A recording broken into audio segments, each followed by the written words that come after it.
আসসালামু আলাইকুম। চ্যানেলের সংবাদে সবাইকে আমন্ত্রণ জানাচ্ছি। আমি সোহেল ফাইসাল। আর বিস্তারিত সংবাদের শুরুতেই জানিয়ে দিচ্ছি সুপার ফ্রেশ ফর্টিফাইড সয়াবিন তেল সংবাদ শিরোনামগুলো। ডলার সাশ্রয়ে নির্দেশনা সত্ত্বেও সরকারি কর্মকর্তাদের বিদেশ ভ্রমণ কমেনি। এক মাসে এক মন্ত্রণালয়ের 180 জনের সফর। কোটা সংস্কার আন্দোলনকারীদের নতুন কর্মসূচি ঘোষণা আজ। সংবিধানের ভিত্তিতেই সংসদে আইন পাশের দাবি। এবং সবুজে সাজায় বাংলাদেশ স্লোগানে প্রকৃতি ও জীবন ক্লাবের বৃক্ষরোপণ কর্মসূচি। ঝিনাইদহে বিরল প্রজাতির গাছের বীজ বিতরণ।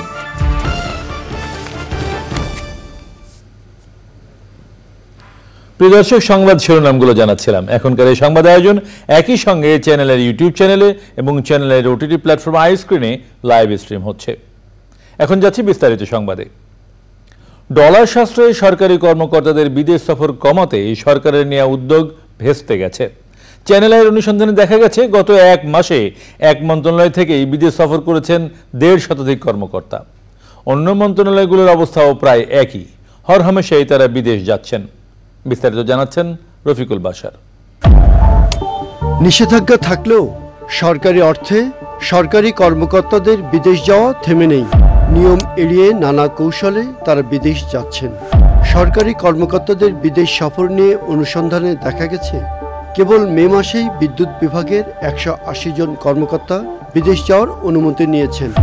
জানুয়ারি থেকে জুন এই 6 মাসে বিদেশ সফর করেছেন এই বিভাগের 512 জন কর্মকর্তা। তারা ভারত, চীন, জাপান, যুক্তরাষ্ট্র, থাইল্যান্ড, ফিলিপাইন সহ বিভিন্ন দেশ ভ্রমণ করেছেন। এই সময়ে জ্বালানি বিভাগের 240 জন কর্মকর্তা বিদেশ ভ্রমণ করেছেন। আর কৃষি মন্ত্রণালয়ের 132 জন। এই সময়ে বিদেশ যেতে স্বাস্থ্যসেবা বিভাগ থেকে অনুমতি নিয়েছেন 256 জন। স্বাস্থ্য, শিক্ষা ও পরিবার কল্যাণ বিভাগ থেকে 87 জন। এর মধ্যে অনেকে লিএনএ ছুটি নিয়ে গিয়েছেন। কেউ 1 বছর, কেউ 1 মাস, আবার কেউ বা ছুটি নিয়েছেন 10, 20 বা 40 দিন পর্যন্ত।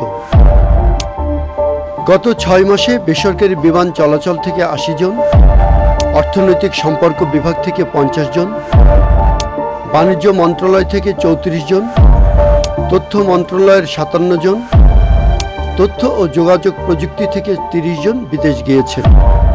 তবে সরকারি তহবিল বা ঋণে নয়, অনুদানের অর্থে এবং সরকারি অতি প্রয়োজনে কর্মকর্তারা বিদেশ যাচ্ছেন বলে জানিয়েছেন মন্ত্রিপরিষদ সচিব। সরকারি টাকায় মানে বিশেষ করে প্রজেক্টের টাকা যাওয়া কিন্তু আমরা ব্যাপকভাবে কমিয়েছি। আমরা 100% না কমালেও আমরা 90, 95 বা 97, 98 কমেছে, এটা আমরা দাবি করতে পারি। লোন যদি হয় যেটা আমাকে শোধ করতে হবে, আমরা সেগুলোকে আমরা কিন্তু অ্যালাউ করছি না। যেগুলো গ্রান্ট শুধুমাত্র সেগুলোকে আমরা। সরকারি কর্মকর্তাদের আন্তরিকতা ও রাজনৈতিক সদিচ্ছা না থাকলে এটা বন্ধ করা সম্ভব নয় বলে মনে করেন সাবেক একজন সচিব। এই বিষয়টা বাস্তবায়নের সরকারি কর্মকর্তারা আন্তরিক নয়। রাজনীতিবিদরা তাদের উপর এত নির্ভরশীল যে এই ধরনের সিদ্ধান্ত বাস্তবায়ন করার কোনো প্রয়োজন নেই। এখন তো সরকারি কর্মচারীদের, কর্মকর্তাদের, তাদের অনেকের শোনা যায় বাইরে সম্পদ আছে। তো সুতরাং এইসব সম্পদের দেখভাল এবং এগুলো করার জন্য তারা মরিয়া হয়ে যাওয়ার চেষ্টা করছে। এই অবস্থায় সরকারি অর্থে সব ধরনের বিদেশ ভ্রমণ, কর্মশালা ও সেমিনারে অংশ নেওয়া বন্ধ ঘোষণা করে আবারও নতুন পরিপত্র জারি করেছে অর্থ মন্ত্রণালয়। পরিপত্রটি সব মন্ত্রণালয়, বিভাগ, দপ্তর, অধিদপ্তর, সংস্থা, কর্পোরেশন ও সরকারি কোম্পানির জন্য প্রযোজ্য। Rafiqul Bashar, channel I, Dhaka. আজ দেশের সব বিশ্ববিদ্যালয় প্রতিনিধিদের নিয়ে অনলাইন বৈঠক শেষে সন্ধ্যা 6টায় ঢাকা বিশ্ববিদ্যালয়ের পরবর্তী কর্মসূচি নিয়ে সংবাদ সম্মেলন করবে বৈষম্য বিরোধী ছাত্র আন্দোলন। শুক্রবার বিকেলে রাজধানীর শাহবাগে কোটা বিরোধী ছাত্র আন্দোলনের সমন্বয়কারীরা বলেন, সরকারকে সংবিধানের ভিত্তিতেই সংসদে আইন পাশ করে কোটার যৌক্তিক সংস্কার করতে হবে। শিক্ষার্থীদের দাবি, কোটা সংস্কারের এক দফা দাবিকে ভিন্ন খাতে নেওয়ার অপতৎপরতা চলছে। ছাত্র সমাজের আন্দোলনের মাধ্যমে তা প্রতিহত করার হুঁশিয়ারি দেন শিক্ষার্থীরা।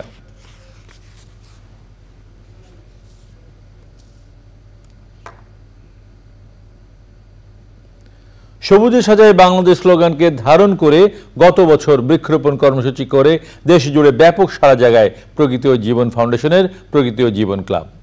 এরই ধারাবাহিকতায় জলবায়ুর ক্ষতিকর প্রভাব মোকাবেলায় এবারও বৃক্ষরোপণ কর্মসূচি করছে প্রকৃতি ও জীবন ক্লাব। ঝিনাইদহে বৃক্ষরোপণের পাশাপাশি এলাকাবাসীর মাঝে বিরল প্রজাতির গাছের বীজ বিতরণ করা হয়েছে। শেখ সেলিমের তথ্য ভিডিওচিত্রে সাবরিনা হাসানের রিপোর্ট।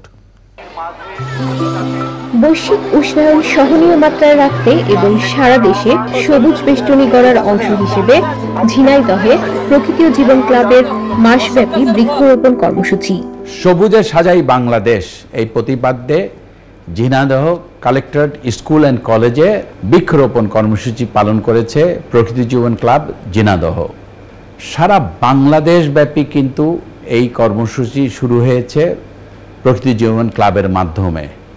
আমরা ফলদ, বনজ, ঔষধি গাছ যত বেশি লাগাবো ততই কিন্তু বাংলাদেশটা ভালো থাকবে। বাংলাদেশের যে উষ্ণতা, সেই উষ্ণতা প্রশমিত হবে। শুধু ঝিনাইদহ না, ঝিনাইদহ ছাড়াও অন্যান্য জেলা এবং যেখানে যত পতিত জায়গা আছে সেখানেই কিন্তু আমাদের বৃক্ষরোপণ করতে হবে।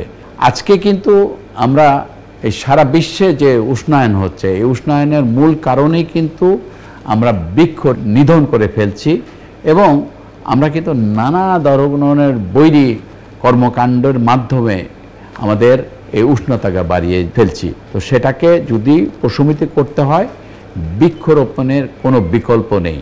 আসুন আমরা সবাই মিলে বাংলাদেশটাকে সবুজে সাজাই। Jhenaidah collectorate school and college প্রাঙ্গণে অনুষ্ঠানে প্রধান অতিথি ছিলেন প্রকৃতি ও জীবন ক্লাবের উপদেষ্টা বিশিষ্ট শিক্ষাবিদ প্রফেসর সুশেন্দু কুমার ভৌমিক সহ গণ্যমান্য ব্যক্তিরা। যারা গাছ নিয়েছে তারা এর সদ্ব্যবহার পরিচর্যা করে আমাদের এই বাংলাকে আবার সেই শ্যামলী বাংলায় বা আমাদের শস্য শ্যামল বাংলায় রূপান্তর করবে তারা। শিক্ষার্থীদের মাঝে গাছের চারা ও বীজ বিতরণ সহ বৃক্ষরোপণের গুরুত্ব ও এর যথাযথ পরিচর্যা সম্পর্কে ধারণা দেন অতিথিরা। প্রত্যেকটি বাড়ি আঙিনে একটি করে ফলজ গাছ কিংবা বনজ গাছ পৌঁছে দেওয়ার চেষ্টা করছি, যেন সঠিক পরিচর্যায় সেই গাছটি বেড়ে ওঠে। বৃক্ষ আমাদের শুধু ছায়া দেয় না, অক্সিজেন, ফুল, ফল সহ প্রকৃতির ভারসাম্যের ক্ষেত্রে বিশাল ভূমিকা রাখে। একটা গাছ লাগাবো, এর থেকে আরো সবাই দেখবে, তারাও আরো গাছ লাগাবে। বনায়নের যে কর্মসূচি সেটাই আমরা তাদের হাতে তুলে দিতে পেরেছি। গরমের সময় বৃক্ষর প্রয়োজন হয়, ঝড় বৃষ্টি বৃক্ষতে আমাদের অনেক উপকার করে। এইভাবে সবুজ পরিবেষ্টিত বাংলাদেশ গড়ে উঠুক। বৃক্ষরোপণ অভিযানের সূচনা হওয়ায় প্রকৃতি ও জীবন ক্লাবকে ধন্যবাদ জানিয়েছে Jhenaidah collectorate school and college কর্তৃপক্ষ। গাছের চারা নিয়ে শিক্ষার্থীরা র্যালি বের করে। প্রকৃতি ও জীবন ক্লাবের এমন উদ্যোগের প্রশংসা করেন স্থানীয় প্রকৃতিপ্রেমীরা। রোপণ করা গাছের পরিচর্যার বিষয়ে তদারকির কথা জানান আয়োজকরা। সাবরিনা হাসান, প্রকৃতি ও জীবন ডেস্ক, চ্যানেল আই। এখন সময় হলো একটি বিরতি নেবার।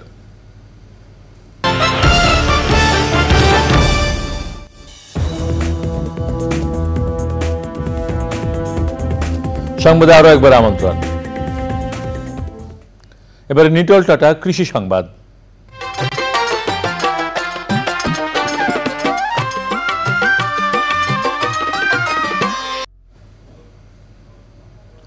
দেশের বিভিন্ন অঞ্চলে চালের বাজার অস্থিতিশীল হয়ে উঠেছে। বেড়েছে সব ধরনের চালের দাম। এক সপ্তাহের ব্যবধানে খুচরা বাজারে প্রায় সব রকম চাল প্রতি কেজিতে 5 থেকে 7 টাকা বেড়েছে। খুচরা ব্যবসায়ীদের অভিযোগ, মিল মালিকদের কারসাজির কারণে অস্থিতিশীল চালের বাজার। দিনাজপুর থেকে শাহ আলম শাহী ও কুষ্টিয়া থেকে আনিসুজ্জামান ডাবলুর পাঠানো তথ্য ভিডিওচিত্রে রাজীব আহমেদের রিপোর্ট। দিনাজপুরে সবচেয়ে বড় চালের আড়ত বাহাদুর বাজার। সেখানে এক সপ্তাহের ব্যবধানে প্রতি কেজি মিনিকেট চাল ৬৫ টাকা থেকে বেড়ে ৭০ টাকায় বিক্রি হচ্ছে। গুটি স্বর্ণ ৪৫ টাকা থেকে বেড়ে ৫০, আটাশ ৫৫ টাকা থেকে বেড়ে ৬০ এবং প্রতি কেজি ২৯ চাল ৫২ টাকা থেকে বেড়ে ৫৮ টাকায় বিক্রি হচ্ছে। ১৫০ থেকে ২০০ টাকা বেড়েছে ৫০ কেজির প্রতি বস্তা চালের দামে। মিলাররা বলছে চাউলের দামও বাড়বে, ধানের দামও বেশি। এভারেজে আপনার বস্তা প্রতি ২৫ কেজি বস্তায় ১০০ টাকা বাড়ছে, কেজিতে ৪ টাকা। ৩০০০ টাকা কিনছিলাম, এখন ৩১৫০ টাকা কিনতে হচ্ছে। ২৮ চাল যেটা ২৭০০ টাকা কিনছিলাম, বর্তমানে ২৮০০ থেকে ২৫৫০। তবে বাজারে চালের দাম বৃদ্ধির প্রভাব পড়েনি কৃষকের ওপর। ন্যায্য দাম থেকে বঞ্চিত তারা।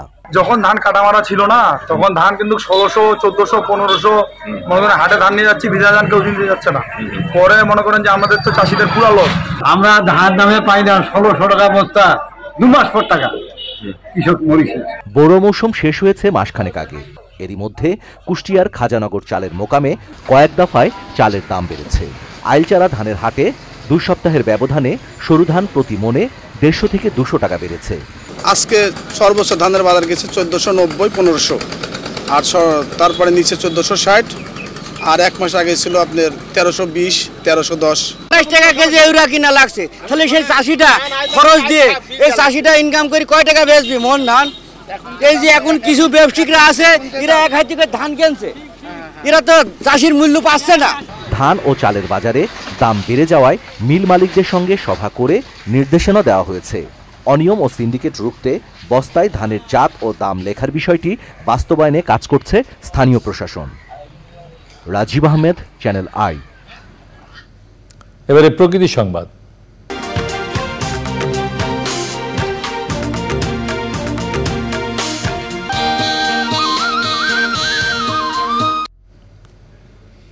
শিল্প কারখানার বর্জ্যের দূষণে মরতে বসেছে নারায়ণগঞ্জের প্রাণ শীতলক্ষ্যা নদী।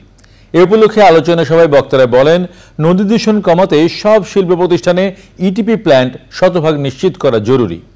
আর আমলাতান্ত্রিক জটিলতায় দোষীদের বিরুদ্ধে ব্যবস্থা নেওয়া যাচ্ছে না বলছেন সংশ্লিষ্টরা। রুমন রেজের তথ্য ভিডিওচিত্রে আফরোজা হাসির রিপোর্ট। প্রায় ২,০০০-এর বেশি শিল্প কারখানার অনিয়ন্ত্রিত বর্জ্য দূষণ করছে নারায়ণগঞ্জের শীতলক্ষ্যা নদী। একসময়ের স্বচ্ছ স্রোতস্বিনী নদীর পানি এখন এতটাই দূষিত যে জলজ প্রাণের অস্তিত্ব মারাত্মক সংকটে। এমন পরিস্থিতিতে বাংলাদেশ পরিবেশ আইনবিদ সমিতি ও নারায়ণগঞ্জ সিটি কর্পোরেশনের আয়োজনে নদী রক্ষায় শিল্প দূষণ রোধে করণীয় শীর্ষক আলোচনা। দূষণকারী শিল্প প্রতিষ্ঠানগুলোকে কেমন করে দূষণ মুক্তভাবে পরিচালনা করতে বাধ্য করা যায়, অনুপ্রাণিত করা যায়, সেজন্য নদী রক্ষা কমিশনার পরিবেশ অধিদপ্তর কি বলছে। বাংলাদেশের আইনে আছে, ব্যাংকের আইনে, যে পরিবেশ জনস্বার্থ বিরোধী কোনো প্রকল্পে ব্যাংক অর্থ দেবে না। তো যেই প্রতিষ্ঠানটা নদী ধ্বংস করে সে জনস্বার্থ বিরোধী নয়? অবশ্যই জনস্বার্থ বিরোধী। এখান থেকে আমাদের উত্তরণ করতেই হবে। আমার শীতলক্ষ্যায় যদি চলে যায় তাহলে নারায়ণগঞ্জের আর ঐতিহ্য বলে থাকলোটা কি? সংশ্লিষ্ট কর্তৃপক্ষের সমন্বয়হীনতা আর গাফিলতির কারণেই সমস্যার সমাধান হচ্ছে না বলছে স্থানীয় সরকার। আমাদের নদীর দুই পারকে রক্ষা করতে হবে। সেটা কি করতে হবে? আমাদের একটা প্ল্যান ছিল যে আমরা অনেক ডিপ একটা ড্রেন করব, গভীর ড্রেন করব এবং কয়েকটা ড্রেনের মুখ একটা জায়গায় নিয়ে ওইখানে ইটিভি করে, ইটিভির মাধ্যমে পানিটাকে আমরা নদীতে দিব, যাতে পরিষ্কার পানিটা নদীতে যেতে পারে। এই ব্যাপারে তো আমাদের কেউ হেল্প করছে না, না আমাদের মন্ত্রণালয়, না ওয়ার্ল্ড ব্যাংক, না এডিবি, না নৌ পরিবহন মন্ত্রণালয়। তো তারা নিজেদের মতো করে আমরা এখন সবাই ডেভেলপ করছি। এই যে অসমন্বয়হীনভাবে আপনার নদীকে ডেভেলপ করা হচ্ছে, এটা তো আমি মনে করি এটা যুক্তিসঙ্গত না। নদী নির্ভর লাখো মানুষের জীবন জীবিকা নিশ্চিতে দ্রুত কার্যকর পদক্ষেপের তাগিদ সবার। আফরোজা হাসি, প্রকৃতি ও জীবন ডেস্ক, চ্যানেল আই।